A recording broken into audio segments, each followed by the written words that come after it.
2SO3 gaseous reaction है। दूसरी reaction दी थी, ये A part,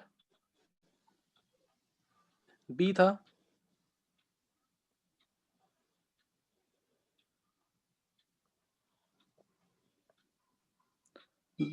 to NH3 gives N2 plus 3H2 gaseous है। C part H2 plus I2 gives 2HI gaseous है। और डी पार्ट था 2A solid plus 3B gas gives 4C gas plus D लिक्विड। तो तुम्हें बताना था कि किस केस में Kp ग्रेटर देन Kc होगा, लेस देन Kc होगा, इक्वल टू होगा, वो सारा बताना तुम्हें।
सर फर्स्ट में Kp ग्रेटर देन Kc।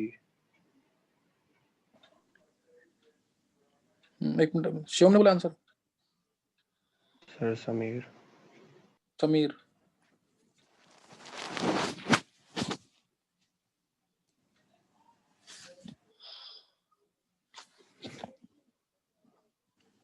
और वो भी निकालो, QP जो QP प्लस डेल्टा NGRT होता है ना, इसका भी निकालो।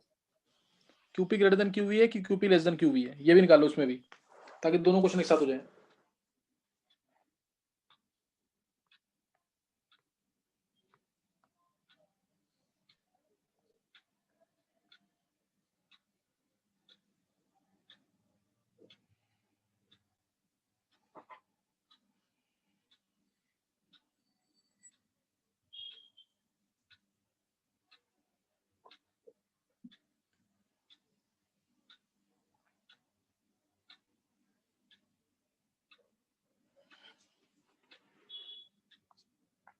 कशिश देखते हैं, चलो चलो देखो इधर।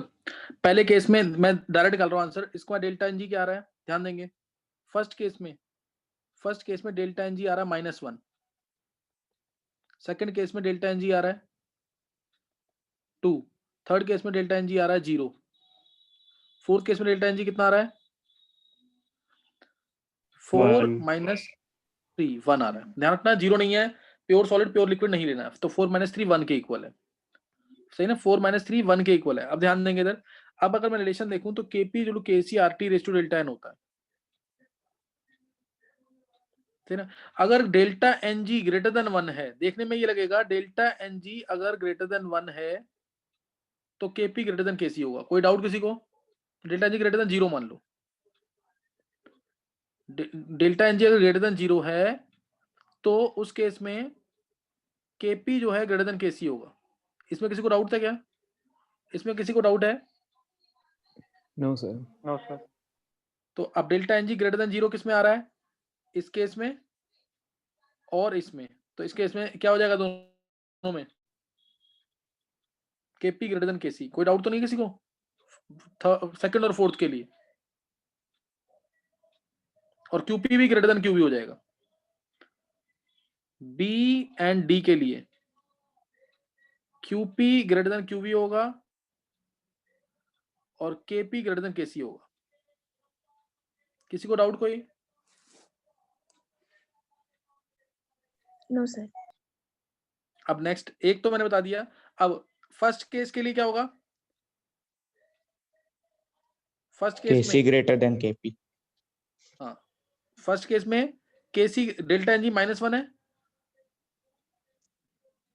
क्या है, लेस देन 0, तो इसमें हो जाएगा QV ग्रेटर देन QP और KC ग्रेटर देन KP।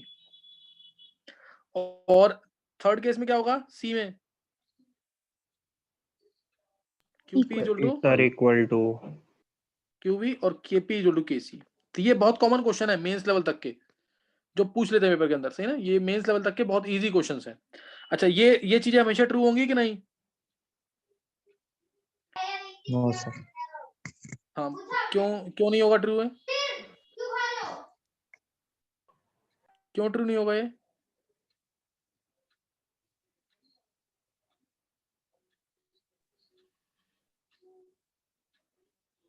क्या ये हमेशा ट्रू होगा?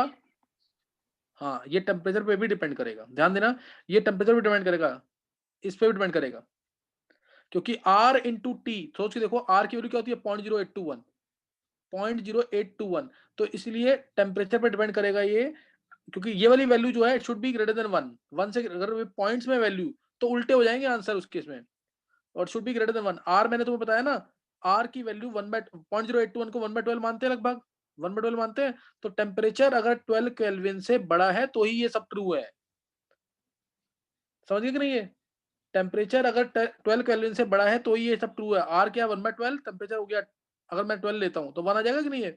तो if temperature is greater than 12, that is greater than -261 degree Celsius, when this is possible only if temperature is greater than 12 Kelvin और -261 degree Celsius, उससे less है तो उल्टे हो जाएंगे आंसर। ये बात सबको समझ आ गई कि नहीं? अगर मैं यहाँ पे लिख देता ना temperature is less than 12 kelvin, तो ये answer Kc greater than Kp हो जाएगा। ये बात समझ आ गई कि नहीं? तो अच्छा क्वेश्चन बनाना है अगर, तो इस केस में उस केस में टेम्परेचर मेंशन कर दिया, अगर मैंने टेम्परेचर बोल दिया 10 केल्विन है, तो आंसर हो जाएंगे ऑपोजिट इसके,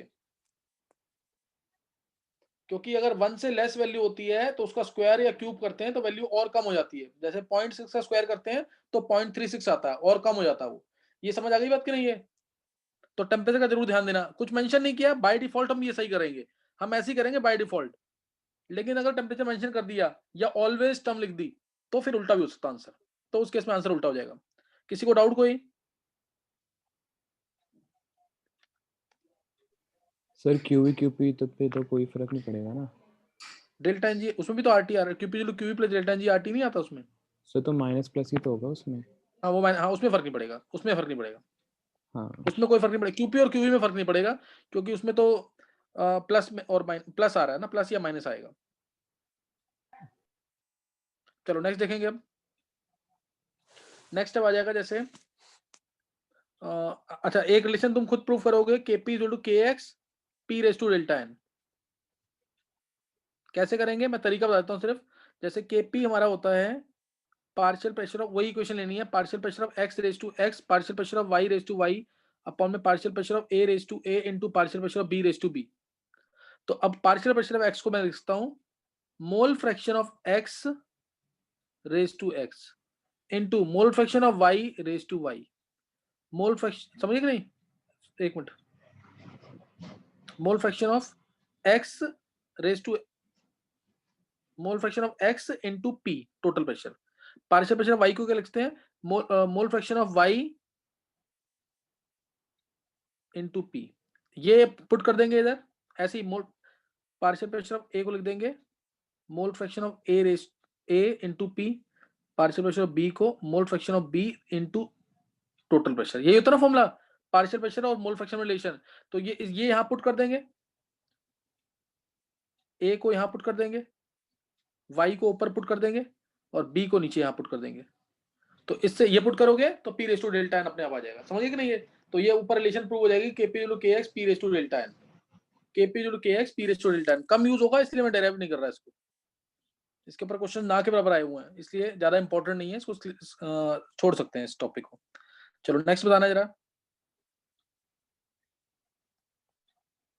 नेक्स्ट बताओ, अगर मैंने से 20 कैलकुलेट एक्टिव मास ऑफ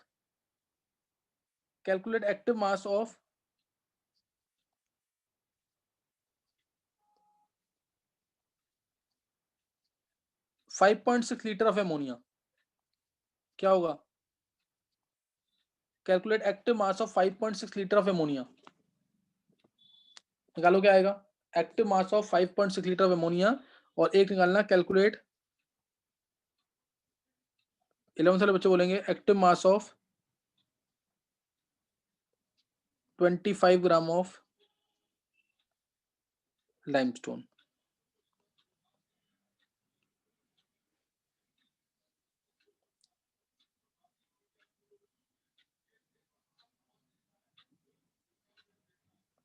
निकालो जल्दी से।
हाँ, निकाला किसी ने आंसर का? फर्स्ट किसका आंसर क्या आएगा? सर 0.25 है। देखो फर्स्ट केस में देखेंगे पहले, ये छोटे छोटे क्वेश्चन हैं ऑब्जेक्टिव्स के। Active mass of 5.6 litre ammonia है, active mass mean molarity, number moles क्या होंगे अमोनिया के? 5.6 डिवाइड बाय 22.4,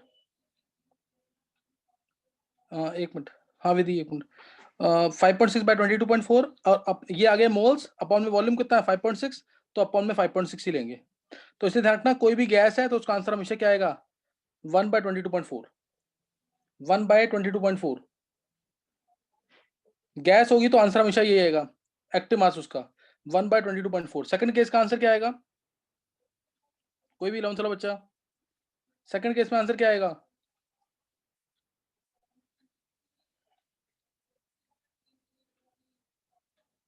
ट्वेल्थ वाले बच्चों में से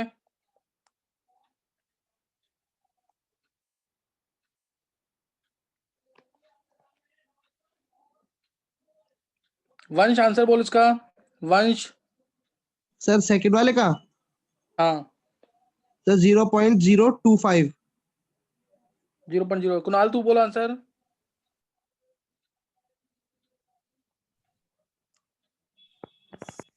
सर गलत, अभी नहीं आ रहा। नहीं आ रहा। दक्ष, लक्ष्य, हाँ सही है दक्ष। देखो तुम सोच नहीं पा रहे तुम लोग। अब ये मैंने करवा भी दिया पढ़ाते समय भी। CaCO3 है, प्योर सॉलिड 1 नहीं रहते, सोचना ही नहीं है, इसको करना ही नहीं है। एक्टिव मास का क्या होगा, 1 होगा। नहीं समझ आई बात? देखो समझ आ गया कि नहीं? Yes sir. ये सोचना नहीं है, प्योर सॉलिड है तो 1। नेक्स्ट नोट करेंगे क्वेश्चन। चलो एक नेक्स्ट क्वेश्चन ट्राई करेंगे।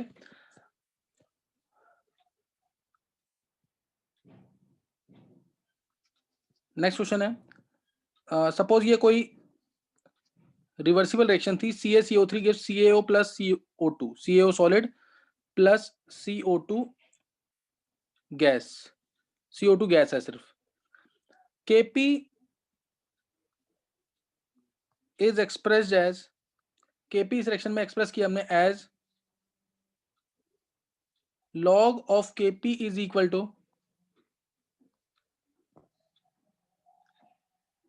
say 7.282 minus 8500 by T, minus 8500 by T for complete। अब तुम्हें निकालना, ध्यान देना इधर। for complete decomposition of CaCO3, सिर्फ for complete decomposition CaCO3 calculate the temperature in degree Celsius, calculate temperature in degree Celsius। What is the temperature required for complete decomposition of CaCO3? बस इसका meaning सोचना है। complete decomposition of CaCO3 का मतलब क्या है?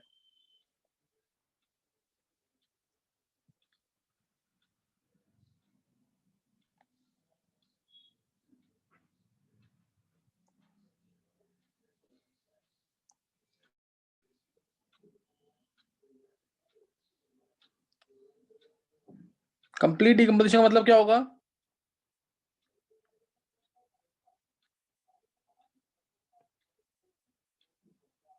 बोलो, कंप्लीट डिकम्पोजिशन का मतलब क्या होगा? रिएक्शन रिवर्ट बैक ना करे, इसका मतलब रिएक्शन हो रही है ओपन वेसल में। रिएक्शन किसमें हो रही है? ओपन वेसल में। बताओ क्या आंसर आएगा?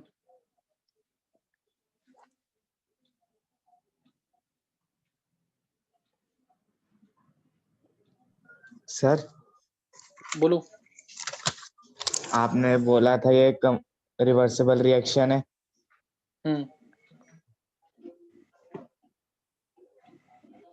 तो अब फिर बाद में कंडीशन क्या बोली मैंने इसमें? बाद में बोला ना कंप्लीट डिकम्पोजिशन के लिए ओके। क्या होगा?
निकाला किसने आंसर?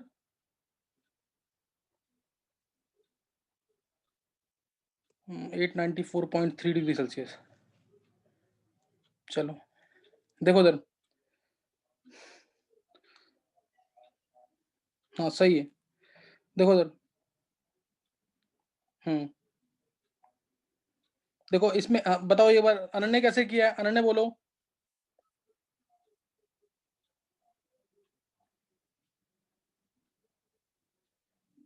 अनन्या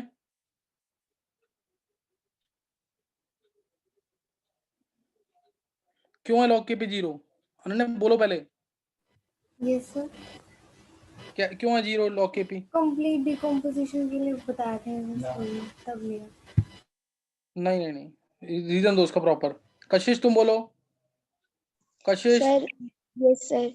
सर इस रिएक्शन में गैसियस सिर्फ और सिर्फ CO2 है, तो फिर KP तो हाँ पार्शियल प्रेशर CO2 के बराबर हो जाएगा।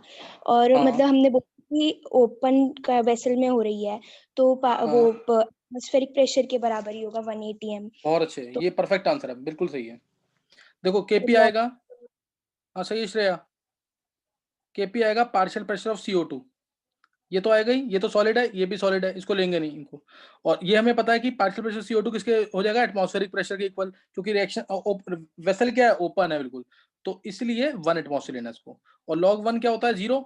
यहाँ पे अब केपी को 1 रख देंगे तो log 1 होता है 0, तो 0 is equal to 7.282 minus 8500 divide by T, तो टी आ जाएगा यहाँ से 8500 डिवाइड बाय 7.282, ये आ जाएगा केल्विन में। तो उसको डिग्री सेल्सियस में करना है तो 273 माइनस कर देना इसमें से, तो इससे आ जाएगा 894 डिग्री सेल्सियस, इसके आसपास आंसर आ जाएगा। तो इस तरह से कर लेना इसको। नेक्स्ट नोट करेंगे आगे, नेक्स्ट नोट करेंगे effect of temperature on equilibrium constant. Equilibrium constant पे ध्यान देना, बहुत इंपॉर्टेंट लाइन है। इक्विलिब्रियम कांस्टेंट पे सिर्फ टेम्परेचर का इफेक्ट होता है। डिफरेंट रिएक्शंस के लिए इक्विलिब्रियम कांस्टेंट डिफरेंट होगा, लेकिन इक्विलिब्रियम कांस्टेंट पे इफेक्ट किसका होता है, टेम्परेचर का। कंसंट्रेशन का कोई इफेक्ट नहीं है, बहुत इंपॉर्टेंट लाइन है ये। कंसंट्रेशन का कोई इफेक्ट नहीं होगा, चाहे हम कंसंट्रेशन हाफ कर दें, डबल कर दें, 1/4 कर दें, कोई इफेक्ट नहीं होगा। Equilibrium constant is affected only by temperature, only by temperature and nature of the reaction, मतलब डिफरेंट रिएक्शंस के लिए डिफरेंट होगा। तो नोट करेंगे effect of temperature on equilibrium constant.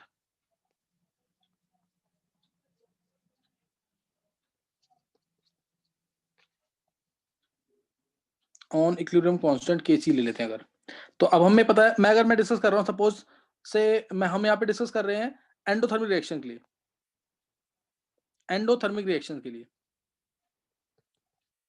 अब बताओ एंडोथर्मिक रिएक्शन टेम्परेचर बढ़ाने से फेवर होती है कि नहीं? एंडोथर्मिक रिएक्शन टेम्परेचर बढ़ाने से फेवर होंगी कि नहीं? यस सर, फेवर होंगी। Yes sir. फेवर होंगी, यानी Yes, sir. जो फॉरवर्ड रेट कांस्टेंट है, फॉरवर्ड रेट कांस्टेंट बढ़ेगा कि कम होगा?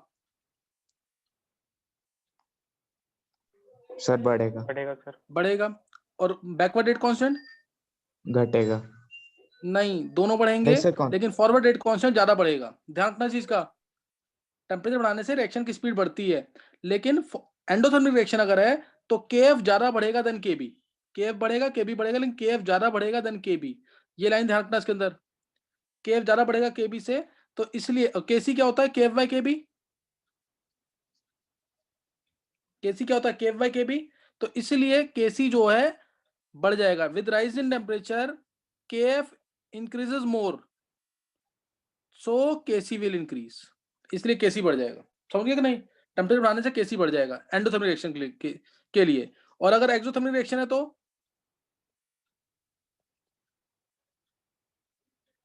टेम्परेचर बढ़ाने से क्या बढ़ेगा, अब केएफ ज्यादा बढ़ेगा कि केबी? सर केबी। अब केबी ज्यादा बढ़ेगा, केबी बढ़ेगा तो केसी क्या हो जाएगा, कम। डिक्रीज। समझे कि नहीं? तो यहाँ ध्यान रखना, टेम्परेचर बढ़ाने से केसी कम होता है एक्सोथर्मिक रिएक्शन के लिए, टेम्परेचर बढ़ाने से केसी बढ़ता है एंडोथर्मिक रिएक्शन के लिए।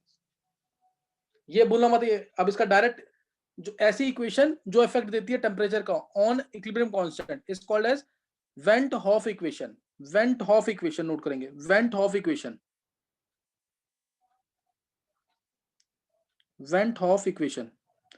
देखो इंपॉर्टेंट इक्वेशन है, 7 टाइप्स की इक्वेशन है इसमें, और ये मैं तुम्हें पहले बता भी चुका हूं, अगर तुम्हें ध्यान हो किसी को।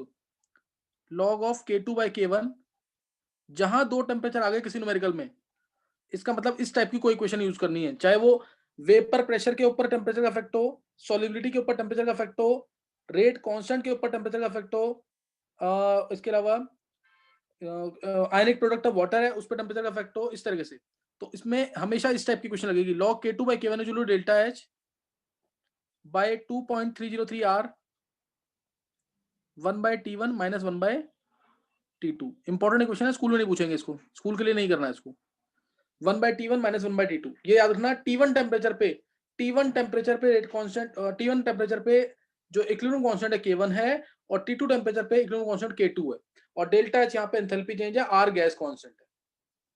R की यूनिट्स डिसाइड करेंगे डेल्टा H की यूनिट्स क्या होंगी। R अगर 8.314 वाला है वो जूल में होता है तो डेल्टा H जूल में आएगा। R अगर कैलोरी में है तो फिर R जैसे हो गया 2 calorie kelvin inverse mole inverse, तो डेल्टा H की वैल्यू कैलोरी में आएगी।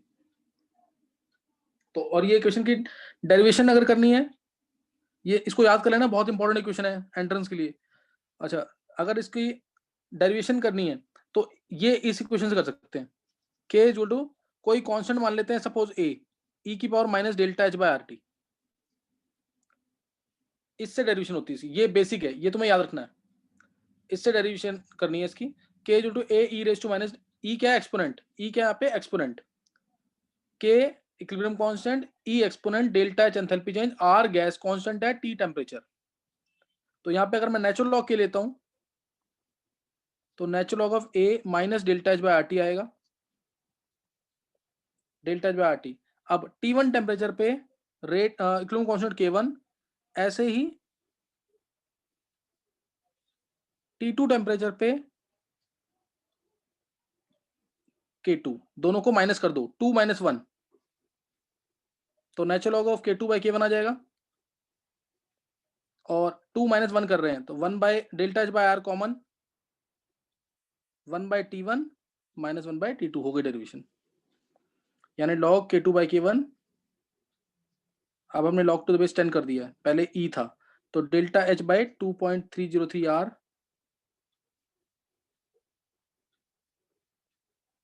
1 बाई T2, ये इसकी डेरिवेशन है, ये याद रखना इसके अंदर, ये इसके अंदर ध्यान रखना है।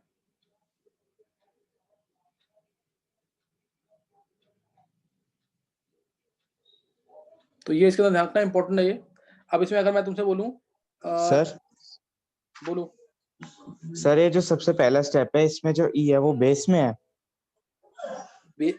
ई एक्सपोनेंट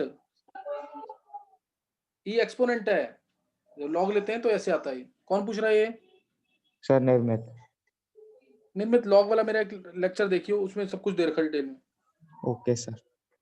मेरे से ले लियो, उसमें लॉग वाला आना चाहिए सबको, लॉग बिना देखे निकालना आना चाहिए सबको। Natural log K versus 1 by T का ग्राफ कैसे बनेगा? Natural log K versus 1 by T, थोड़ा सा और, एक minute.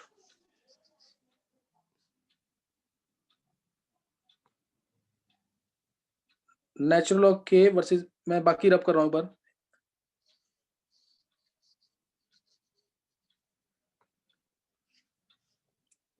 log K versus 1 by T का ग्राफ कैसा बनेगा?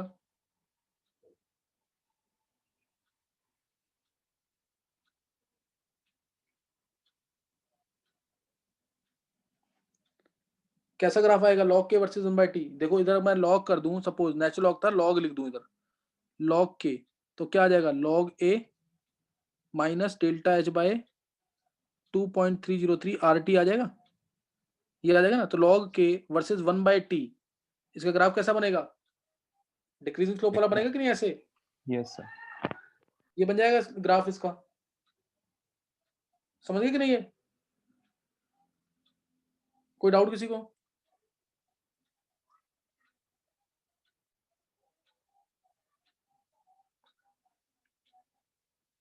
log K versus 1 by T का ग्राफ ऐसा आ जाएगा इस तरह से। हाँ, एक चीज पे डिपेंड करेगा, ध्यान रखना इस चीज का, कि डेल्टा H एक्सोथर्मिक रिएक्शन के लिए है कि एंडोथर्मिक के लिए। एक्सो के लिए, एंडो के लिए, उस पर डिपेंड भी करेगा, समझ गए कि नहीं? अगर मान लो एक्सोथर्मिक रिएक्शन है तब कैसा बन जाएगा ग्राफ? सर पॉजिटिव स्लोप हो जाएगा इसका। हाँ, तो ऊपर चला जाएगा, ध्यान रखना इस चीज का। ये अभी हमने बनाया है एंडोथर्मिक के लिए, डेल्टा H को पॉजिटिव मानते हुए, और एक चीज और ध्यान रखना इसके अंदर कि इसके अंदर स्लोप कितना होगा, स्लोप क्या आएगा इसका, minus delta h by 2.303 r. Minus delta H by 2.303 R, ये इसका स्लोप है, ये इसका स्लोप है, ये भी याद रखना। और एक्सो और एंडो के लिए पूछते हैं, ग्राफ दे देंगे और तुम्हें बोलेंगे ग्राफ किसके लिए है, एक्सो के लिए, एंडो के लिए। तो मतलब इस ग्राफ को अगर मैं ऐसे बना दूं इस तरीके से, तो अब ये किसके लिए हो जाएगा, लॉग के वर्सेस वन बाय टी, एक्सो के लिए। डेल्टा एच नेगेटिव हो जाएगा इसमें, डेल्टा एच नेगेटिव हो जाएगा इसका। अच्छा, इसमें के वर्सेस टी का ग्राफ कैसा बनेगा, के वर्सेस टी का, rectangle है तो बोला। नहीं के वर्सेस टी, के ये है और टी ये है, तो एक्सपोनेंट आ गया ना, तो ये एक्सेप्शनली बनता है इंक्रीजिंग वैल्यू का, बनना चाहिए इसका टुवर्ड्स एक्स एक्सेस, बनता है टुवर्ड्स वाई एक्सेस, के वर्सेस टी का ग्राफ, जैसे मैंने काइनेटिक्स में बताया हुआ है, जैसे काइनेटिक्स के अंदर बताया हुआ उस टाइप से। के बढ़ रहा है विद इंक्रीज इन टी, तो ये हमारा एंडोथर्मिक के लिए एक तरह से। अगर एक्सोथर्मिक होता तो के वर्सेस टी का ग्राफ ऐसे आ जाता। तो ये वैल्यू चेक करना, ऐसे देते हैं, ग्राफ दे देंगे, कहेंगे कौन सी रिएक्शन है ये, एक्सोथर्मिक एंडोथर्मिक, ग्राफ दे देंगे, कहेंगे कौन सी रिएक्शन है, एक्सोथर्मिक की एंडोथर्मिक, ये चीज ध्यान रखना इसके अंदर। जैसे एक प्रूफ आया हुआ है मेडिकल के एग्जाम में आया हुआ है, प्रूफ क्या कह रहा है मुकुल, एंडो के लिए कौन सा था, के वर्सेस टी? मुकुल तू स्लो बहुत है, अभी बताया मैंने पीछे दो, बस ये वाला नहीं सुन रहा था सर। एक मिनट गया, देख पहला वाला जो ये बनाया मैंने, ये वाला एंडो के लिए, ये एक्सो के लिए, सॉरी ये एक्सो के लिए, और ये एंडो। वंश का नहीं चल रहा, वंश का ही सुनने तो दो, रुक जाना तू भी। वंश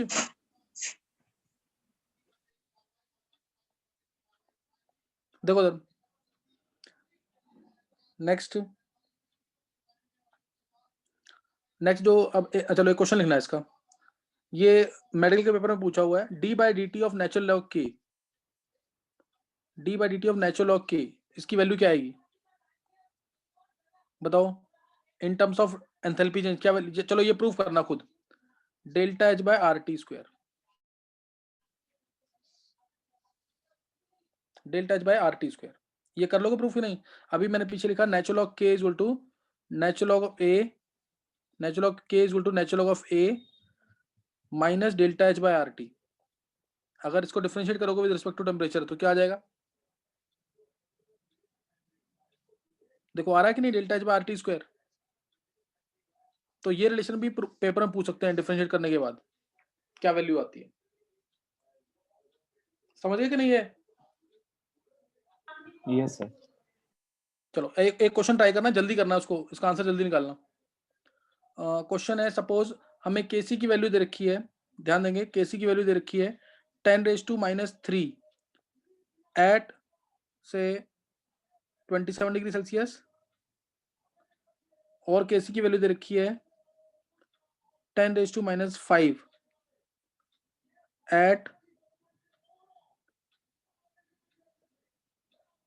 से 37 डिग्री सेल्सियस। बताओ कौन सी टाइप की रिएक्शन है, 11th वाले बच्चे, ये कौन सी टाइप की रिएक्शन है, एक्सोथर्मिक की एंडोथर्मिक? 11th वाले बच्चे आंसर देंगे, गलत नहीं होना चाहिए आंसर ये, और इस रिएक्शन का डेल्टा एच भी निकालो।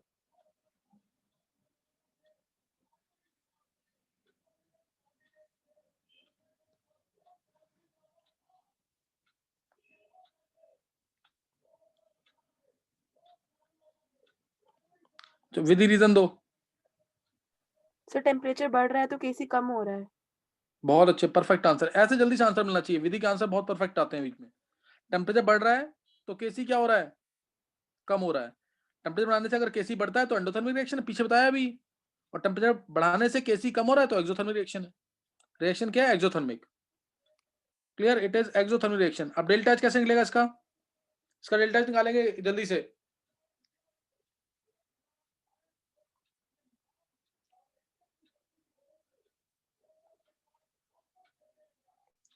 डेल्टा एच आएगा इसका नेगेटिव, निकालो डेल्टा एच जल्दी से।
निकाल लिया? देखो उधर, इसको K1 मान लिया, इसको K2, log of K2 by K1 delta H by 2.303 R 1 by T1, T1 कितना है 300 minus 1 by 310, K2 by K1 कितना आ जाएगा log 100, K2 10⁻5 10⁻3, इसको 100 मान के कर लो, बाद में डेल्टा एच को नेगेटिव लिख देना, log 100 ले लो उसको भी, समझे कि नहीं है? आंसर नेगेटिव आना हमें पता है, या माइनस बाहर लगा लो ये शख्स सीधा, K2 by K1 10 K2 by K1 ले लो, माइनस बाहर ले लो बस, क्योंकि आंसर नेगेटिव आएगा ना इसका। yes sir okay delta H by 2.63 R, R आएगा 8.314 और 10 अपॉन में 300 इंटू 310,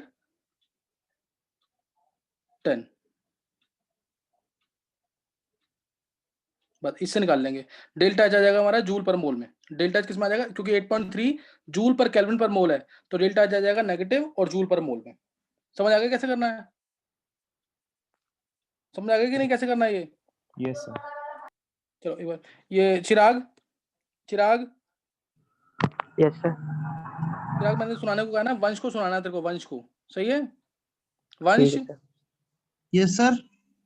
वंश तेरे को ना ये चिराग है ना, ये तेरे को सुनाएगा बायो, क्या सर? बायो सुनाएगा ये, सही है ना चिराग? मैं भी बात ठीक कर है लूंगा उधर सर। से,